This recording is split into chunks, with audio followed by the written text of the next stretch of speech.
여러분 안녕하십니까? 오늘은 36번째 강좌로 일곱 대접과 아마겟돈 전쟁에 대해서 말씀드리겠습니다.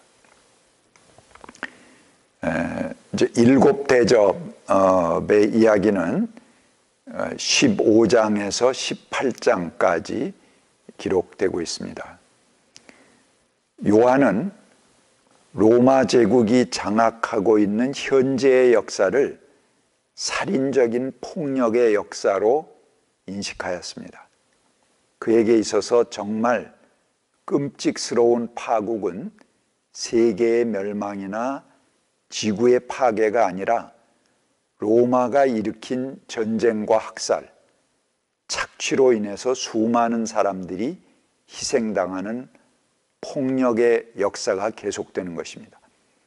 그러나 요한은 환상을 통해서 하나님이 과거의 바벨론을 심판한 것처럼 로마 제국을 심판할 것이라고 확신합니다. 그리고 과거 이집트에서 일어났던 재앙들을 그 일곱 대접의 환상 속에 담아서 그것을 재현하고 현재화시킵니다. 그래서 요한은 성전에서 큰 음성이 나서 일곱 천사들에게 너희는 가서 하나님의 진노의 일곱 대접을 땅에 쏟으라. 16장 1절이죠. 그 명령을 들었습니다. 자, 16장 2절입니다. 첫째 천사가 나가서 그 대접을 땅에 쏟으니 짐승의 표를 받은 자들과 그 짐승 우상에게 절하는 자들에게 아주 나쁜 종기가 생겼습니다. 땅에 쏟아진 첫째 대접은 재앙을 일으킵니다. 근데 그것이 모든 사람들에게 임한 재앙이 아니고요. 오직 짐승의 표를 받은 사람들과 그 우상에게 경배하는 자들에게 임하는 재앙입니다. 종기의 재앙은 출애굽의 10재앙 중에 6번째 재앙과 같습니다. 그때 그 말씀은 하나님의 말씀에 순종하지 않는 사람들을 애굽의 종기로 심판하셨습니다. 그와 같이 이제 짐승의 표를 받은 사람들, 또 그 우상에게 경배한 사람들에게만 이 종기의 재앙이 임한다 하는 것입니다. 그 다음에 16장 3절 4절 읽겠습니다. 둘째 천사가 그 대접을 바다에 쏟으니 바닷물이 죽은 사람의 피처럼 되고 바다에 있는 모든 생물이 죽었습니다. 셋째 천사가 그 대접을 강과 샘에다가 쏟으니 물이 피가 되었습니다. 자, 여기서 죽은 자의 피가 나옵니다. 이것은 학살당한 희생자들의 피를 의미합니다. 학살자들이 사람을 죽인 사람들이 성도들과 예언자들의 피를 흘리게 했습니다. 그렇게 했으므로 주께서 그들에게 피를 주셔서 마시게 하셨다. 요한계시록 16장 6절에 그렇게 표현하고 있습니다. 옛날에 성도들과 지금의 성도들과 옛날 예언자들을 피 흘리게 한 사람, 그들에게 하나님께서 피를 주셔서 마시게 하는 것이죠. 이것은 뭘 상징하냐 하면 권력자들이 무죄한 자들을 학살하고 그리고 아무 일도 일어나지 않은 듯이 위장합니다. 그래서 그들은 모른 채 하고 죽은 자들이 잊혀지기만을 시침이 있다고 그리고 바라고 있습니다. 그러나 하나님은 그 희생자들의 억울한 죽음을 기억하고 또 그들의 만행이 드러나도록 바다를 핏빛으로 변화시키십니다. 이것도 출애굽 때에 일어났던 재앙이죠. 모세가 일으킨 첫 번째 재앙이 바로 그 나일강을 피로 변화시킨 것입니다. 그것은 뭘 상징합니까? 그 제국의 잔인한 학살, 그들에 의해서 수많은 죽음을 당하게 된 그들의 피, 바로 너희들이 이렇게 이들이 흘린 피 위에 군림하는 놈들이다 하는 것을 보여주는 것이 나일강이 피로 변하는 그런 재앙입니다. 근데 그렇듯이 지금 성도들을 희생시키는 사람, 그리고 예언자들을 희생시킨 사람들에게 하나님께서 그들의 물이 피로 변해서 마시게 하신다는 것입니다.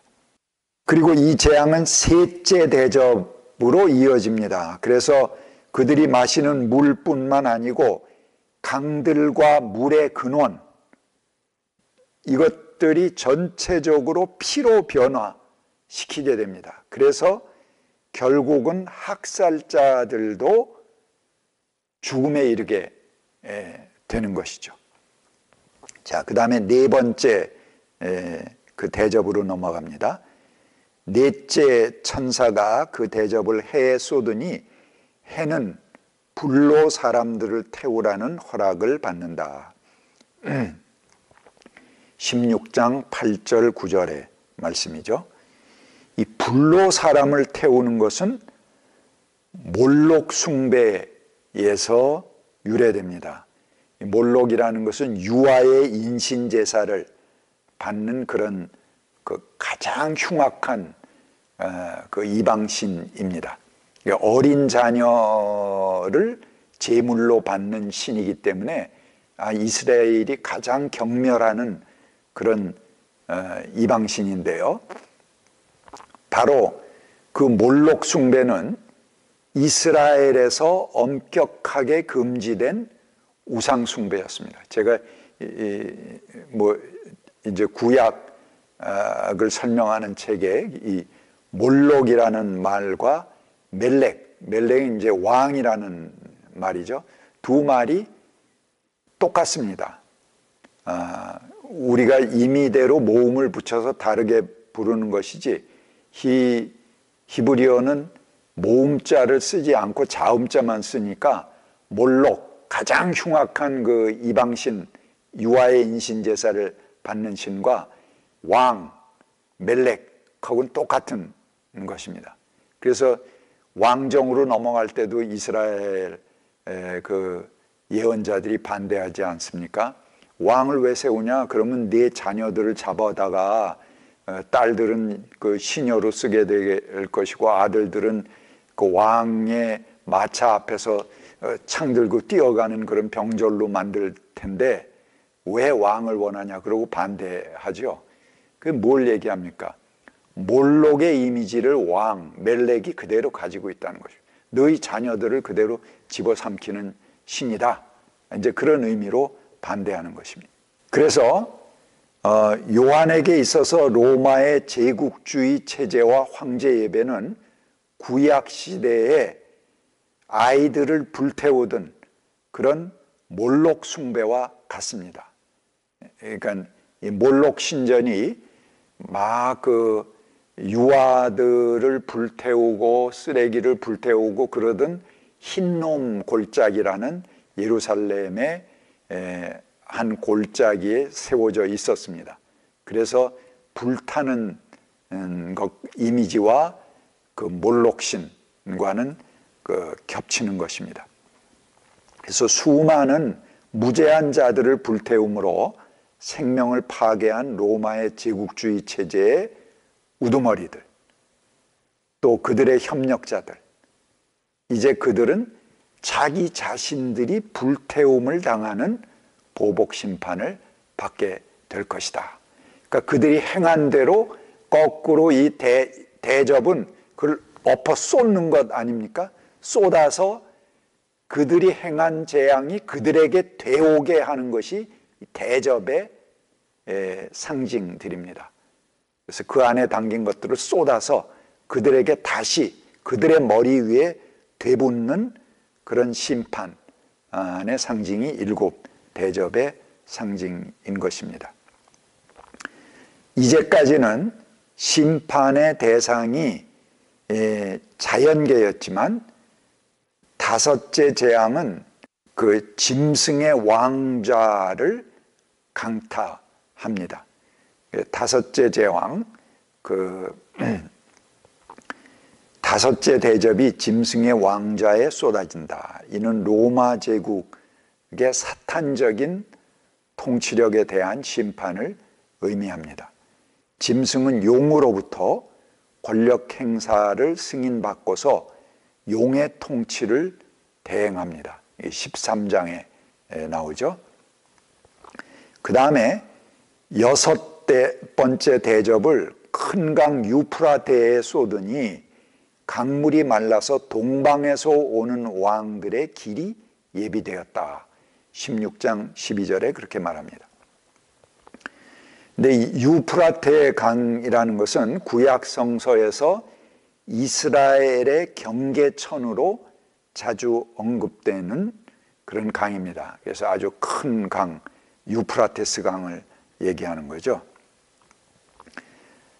그리고 구약 시대에는 이 유프라테스 동쪽에 바벨로니아, 아시리아, 메데 그리고 페르시아, 이게 전부 이스라엘을 침공하고 집어삼킨 그런 제국 세력을 얘기합니다.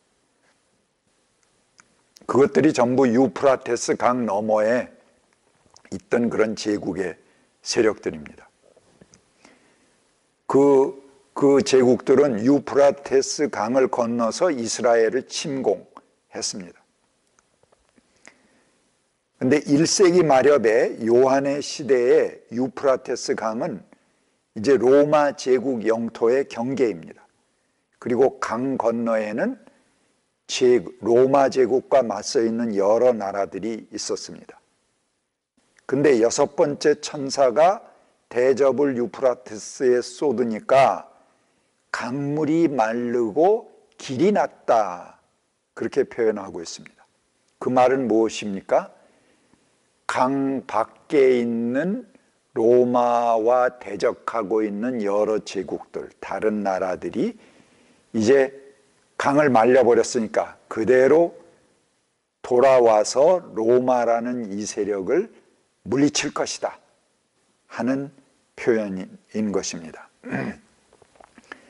그래서 그들이 쉽게 강을 건너오게 하기 위해서 강을 말려버리는 것입니다.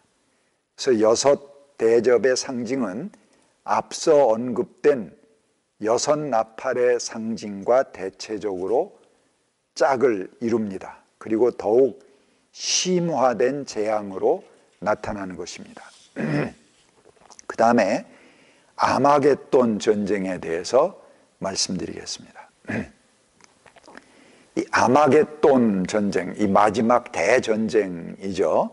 근데 이 아마겟돈 전쟁은 여섯 대접, 6장 12절의 여섯 번째 대접과 17절부터 6장이 16장이죠. 16장 17절부터 나오는 일곱 대접, 그 사이에 아마겟돈에 관한 이야기가 나옵니다. 그 사이의 시간이 바로 요한과 그의 수신자들, 요한계시록의 수신자죠. 그러니까 그들이 지금 성도들이 로마 제국과 대결하고 있는 현재의 시간입니다. 그것이 여섯 번째 대접과 일곱 번째 대접 사이에 있는 시간입니다. 그리고 아마겟돈 전쟁은 바로 그 두 대접 틈 사이에 위치합니다. 이는 현재의 시간이라는 말입니다. 그리고 마지막 전쟁이 마지막 이 고난의 시간이 지금 우리가 당하고 있는 이 현재 시간이다 하는 의미가 되겠죠. 그래서 요한은 전쟁을 부추기는 제국의 악마적 현실을 그 다음과 같이 분석합니다. 요한계시록 16장 13절 14절 제가 읽겠습니다. 나는 또 용의 입과 짐승의 입과 거짓 예언자의 입에서 개구리와 같이 생긴 더러운 영 셋이 나오는 것을 보았습니다. 그들은 귀신의 영으로서 이적을 행하면서 온 세계의 왕들을 찾아 돌아다니는데 그것은 전능하신 하나님의 큰 날에 일어날 전쟁에 대비하려고 왕들을 모으려고 하는 것입니다. 예. 여기 요한은 개구리 같은 새 더러운 영, 그 영이 용과 짐승과 거짓 선지자의 주둥이에서 나오는 것을 보았다, 그렇게 말합니다. 여기서 용과 짐승이라는 것은 로마 제국을 상징하는 것입니다. 그 다음에 거짓 예언자라는 것은 식민지, 이 친로마적인 식민지의 토착 엘리트들, 그 로마에 충성하는 이제 그 배신자들이죠. 앞잡이들입니다. 그런 사람들을 가리키는 것이 거짓 예언자입니다. 근데 이들은 제국의 지배 체제의 상징입니다. 로마라는 지배 세력과 그에 부역하는 앞잡이들. 이들은 사탄의 삼위일체, 사탄과 이들은 삼위일체적 세력입니다. 그래서 새 더러운 영입니다. 근데 그 새 더러운 영이 개구리처럼 보였다 하는 것은 그들의 주둥이로부터 나온 소리는 개구리 소리, 개골개골하는 시끄럽고 무의미한 소리들처럼 사람을 현혹시키는 아무런 사실에, 진실에 근거하지 않은 단지 사람을 꼬이고 현혹시키고 미혹하는 그런 소리들이다. 단지 사람을 혼동케 하는 정치적 선전에 그치지 않는다 하는 것을 의미하는 얘기입니다. 이 새 영이 히브리어로 아마겟돈이라고 하는 곳으로 왕들을 모았다 하는 것입니다. 근데 이 아마겟돈이라는 말은 히브리어에서 온 얘기입니다. 아마겟돈은 이제 그리스적인 표현인데요. 히라버의 표현인데 히브리어의 하르 그러면은 그거는 그 산을 의미하는 말입니다. 그 다음에 하르 무기또 하는 말입니다. 그러니까 하르 산 하는 말이고 무기또라는 것은 지형이죠. 하나의 무기또라는 지형인데 이 하르 무기또 산이라는 말을 히라버식으로 발음을 하면 아마겟돈이 되는 것입니다. 근데 하르 무기또라는 말은 뭐냐 하면은 그 무기또에는 원래 옛날에 거대한 전쟁들이 일어나던 그런 격전지입니다. 유대에서. 그래서 이 무기또에서 일어났던 대표적인 전쟁들이 있는데요. 사사 드보라와 바락이 무기또에서 시스라가 이끄는 거대한 가나안 군대를 패배시킵니다. 자, 이건 뭘 의미합니까? 가나안의 군대를 결정적으로 패배시키고 이스라엘이 출범하게 되는 그런 전쟁, 바로 하르무기또, 무기또에서 일어난 전쟁이다 하는 것입니다. 그 다음에 또 하나의 전쟁은 이스라엘의 마지막 희망이었던 요시야 임금이 그 애굽과의 전쟁에서 패해서 죽임을 당하는 그런 곳이 바로 무기또입니다. 그러니까 이스라엘의 출발도 이 무기또에서 시작했고 이스라엘이 결정적으로 기울어지는 그런 마지막 전쟁도 무기또에서 행해집니다. 그러니까 무기또는 이스라엘이 출발과 마침이 일어나는 그런 모든 전쟁이 무기또에서 일어난 전쟁의 땅입니다.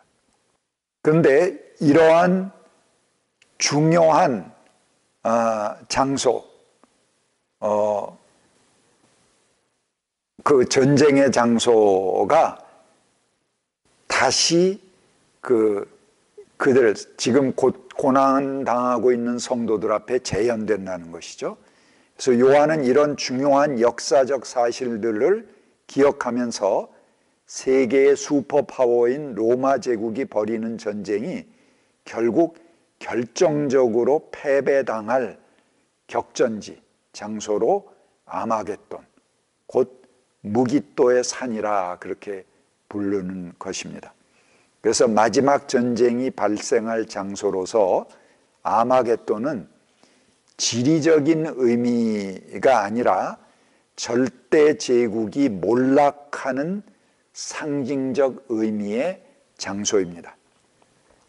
그래서 아마겟돈 전쟁에 대한 이야기는 16장 13절에서부터 시작하지만 그 전쟁의 과정과 결과에 대한 언급이 없이 16장 16절에선 딱 그 이야기가 중단됩니다. 그리고 그 요한은 아마겟돈 전쟁에 대한 중단된 이야기의 맥을 19장 11절부터 다시 시작하고 있습니다.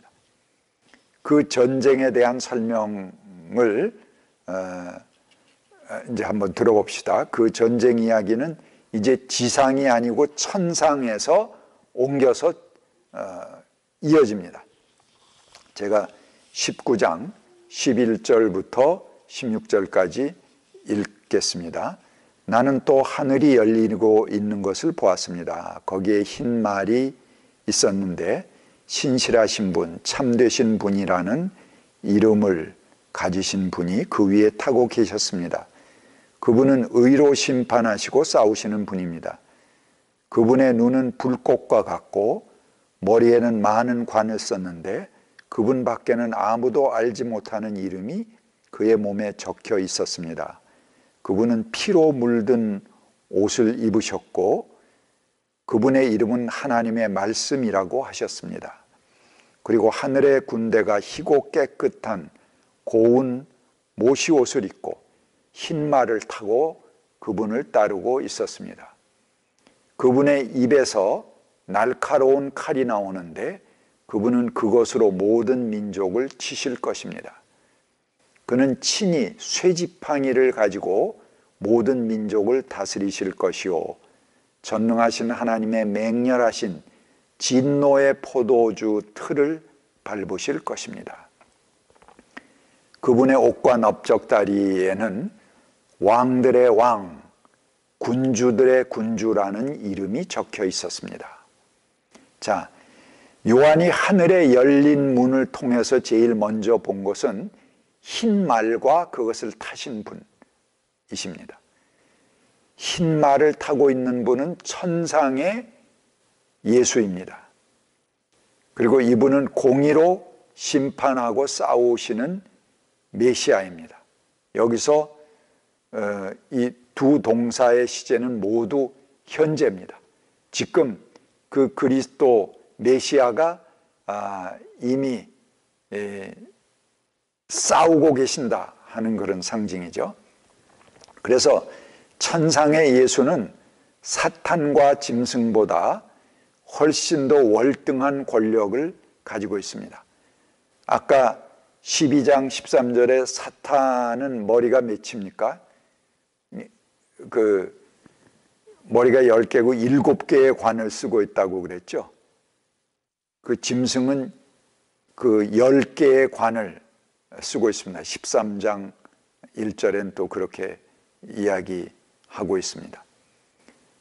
하지만 천상적 예수는 머리에 많은 관들, 수많은 관들을 가지셨습니다. 그렇기 때문에 뭐 그 7개, 10개짜리는 상대가 안 되는 거죠. 그래서 제국을 굴복시키고 약자들의 권리를 회복하고 하나님의 궁극적인 정의를 수립하실 것이다 하는 얘기입니다. 그리고 이 천상적 예수, 천상의 예수는 심판자로서 기능합니다. 그가 하나님 곧 전능하신 이의 맹렬한 진노의 포도주를 밟는다. 19장 15절에 그 진노의 포도주 얘기가 나오죠. 그건 뭘 얘기합니까? 우리 포도주 틀을 이렇게 꽉꽉 디딜방아 같은 거죠. 그걸 밟으면 포도를 놓고 그걸 밟을 때마다 거기서 그 포도즙이 쭉쭉 이제 시뻘건 게 나오지 않습니까? 이제 그렇듯이 이스라엘 백성들이 그 제국의 지배자들 앞에 피 흘렸다는 것입니다. 그러나 이제는 거꾸로 그 대접을 엎듯이 뒤집어서 그들을 그 포도주 틀 속에 넣고 이 천상의 예수 그리스도가 짓밟는 겁니다. 그러면 그 지배자, 그 제국의 지배자들에게서 악인들의 피가 흘러나옵니다. 그래서 그 피가 흘러나와서 말굴레 상당히 높이 있죠. 거기까지 그 피가 차 올라옵니다. 그리고 그 길이가 1600 스타디온에 이르는 강을 형성해서 흐르게 된다. 그러니까 이 학살자들, 이 세상의 지배자들 몽땅을 하나님이 심판하시고 그들이 피가 강을 이루게 된다는 것이죠. 이 끔찍한 표현은 로마가 일으킨 제국의 전쟁과 대량 학살에 대한 항의가 내포되어 있습니다. 사실은 그들이 먼저 이 민중들에게 그렇게 한 거죠. 그렇지만 이제 하나님께서 그걸 되갚으신다 하는 그런 상징인 것입니다. 그래서 폭력의 희생자인 예수는 제국의 영이 부추긴 전쟁을 가로막기 위해서 전쟁터에 나타나십니다. 예수 자신이 그런 폭력의 희생자 아니었습니까? 근데 이제 그가 천상의 그리스도, 천상의 예수로 나타나서 이 땅의 제국의 통치자들을 심판하신다. 그리고 오직 그의 입에서 나오는 검을 가지고 적들과 싸워서 승리합니다. 그는 입에서 나오는 검, 그러니까 말씀의 검이죠. 말씀의 검으로 이 적들을 물리치고 굴복시키신다 하는 것입니다. 이제 요한은 아마겟돈 전쟁의 결과를 다음과 같이 서술합니다. 제가 19장 17절부터 21절까지의 본문을 읽어드리고 마치도록 하겠습니다. 나는 또 태양 안에 한 천사가 서 있는 것을 보았습니다. 그는 공중에 나는 모든 새들에게 큰 소리로 외치기를 하나님의 큰 잔치에 모여라. 왕들의 살과 장군들의 살과 힘센 자들의 살과 말들과 그 위에 탄 자들의 살과 모든 자유인이나 종이나 작은 자나 큰 자의 살을 먹으라 하였습니다. 또 나는 짐승과 세상의 왕들과 그 군대들이 흰 말을 타신 분과 그분의 군대에 대항해서 싸우려고 모여 있는 것을 보았습니다. 그러나 그 짐승은 붙잡혔고 그 앞에서 이적을 행하는 그 거짓 예언자도 그와 함께 붙잡혔습니다. 그는 짐승의 표를 받은 자들과 그 짐승 우상에게 절하는 자들을 이런 이적으로 미혹시킨 자입니다. 그들은 산채로 유황이 타오르는 불바다로 던져졌습니다.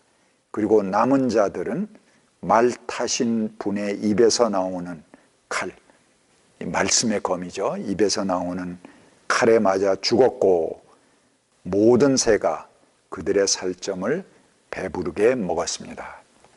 자, 이렇게 해서 12장부터 시작된 대박해의 상황, 로마 제국과의 투쟁은 천상의 예수 그리스도의 승리로 마감하게 됩니다. 그러니까 11장에 이런 마감이 또 하나 있었죠. 그래서 1장부터 11장까지의 첫 마감, 여기 19장에서 두 번째 마감이 되는 것입니다. 이제 나머지 부분에는 마지막 때에 일어나는 그 천상의 아름다운 하늘에서 예비한 도성이 내려온 그 도성의 상징을 그리게 됩니다. 다음 시간에 그 마지막 아름다운 요한계시록의 마무리 말씀을 하면은 요한계시록까지 전부 끝나게 되겠습니다. 아마 다음 시간에 계시록을 하면서 마감을 하게 되는데요.